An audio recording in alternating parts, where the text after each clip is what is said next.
Всем снова здравствуйте, компания Прогресс Авто. Я заранее извиняюсь, наверное, за излишнюю эмоциональность, которая будет присутствовать в этом видео, но вы просто посмотрите на этого красавца. Это Yanmar AF22 Mark III, полноприводный, оснащенный вообще всем, чем только можно.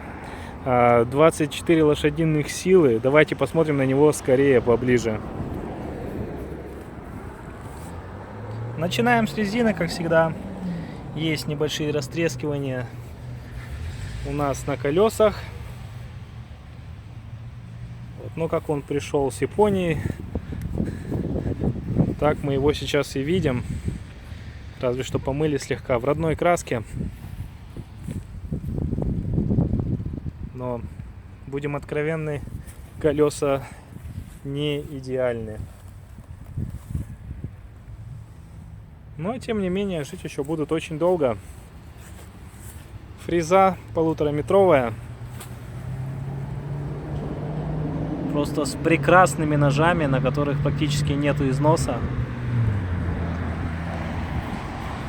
Естественно, он оснащен гидроцилиндром и всеми гидрорегулировками. Пульт управления точно такой же, как и на всех Янмарах. При помощи вот этого рычага мы опускаем и поднимаем фрезу. Здесь у нас коробка передач, выполненная под автомат, но, естественно, это не автомат, это механика. Данный трактор оснащен реверсом, то есть у нас есть вперед 4 передачи, переключаем вот этот рычаг в положение задний ход, и у нас будет также 4 основных передачи назад. Почему основных? Потому что у нас есть еще раздатка, вон она где расположилась, на 4 скорости тоже. Итого у нас 16 передач. Подключаем и полный привод, естественно. Для такого мощного и большого трактора это не роскошь, это необходимость. Блокировка задних дифференциалов, стопроцентная, жесткая, добавляет ему еще больше проходимости, хотя, казалось бы, куда еще больше. Мне кажется, он проедет вообще везде. Сдвоенный тормоз, педаль газа. Здесь у нас стояночный тормоз. Ну, естественно, ручной газ, гидрокран, вал отбора мощности, тоже 4-скоростной. Также есть функция вращения назад. Все просто, интуитивно и понятно. Также здесь у нас есть рама для установки крыши. Довольно такая большая, массивная. Можно сделать его максимально комфортным.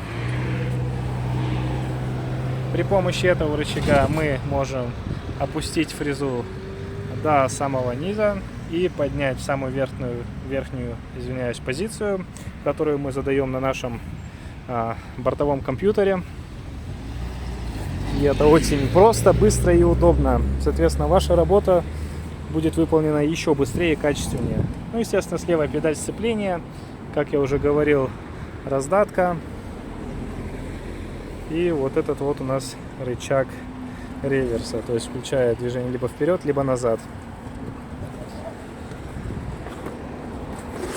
Просторнейший, так сказать, салон. Очень много места. Наработка у него 1385 мотор-часов, что в принципе немного. И в любом случае состояние его вы видите сами, оно просто прекрасно. Давайте скорее же запускать это чудо японской инженерной мысли. Запускается очень легко. Работает, как вы слышите, ровно и мощно. Очень классный звук. Заглянем под капот. Очень удобно в него садиться и вылезать из него, потому что здесь у нас много места. То есть ни за какие рычаги вы не зацепитесь ни ногами. Даже если вы очень крупный, то вам будет крайне легко разместиться за рулем и также быстро вылезти. Трехцилиндровый двигатель без каких-либо подтеков. И в принципе, слышно по его работе, что он находится в прекрасном состоянии. И, наверное, напоследок скажу, что это самый мягкий руль, который мне доводилось держать в руках и крутить в моей жизни. Хотя рулей я перевидал немало. Честно скажу, даже легче, чем на многих японских легковушках. Вот такой вот красавец Yanmar AF22 может стать вашим, если вы напишите нам в WhatsApp, либо позвоните, либо зайдете на сайт компании Progress Auto. Всего вам самого лучшего, до скорых встреч!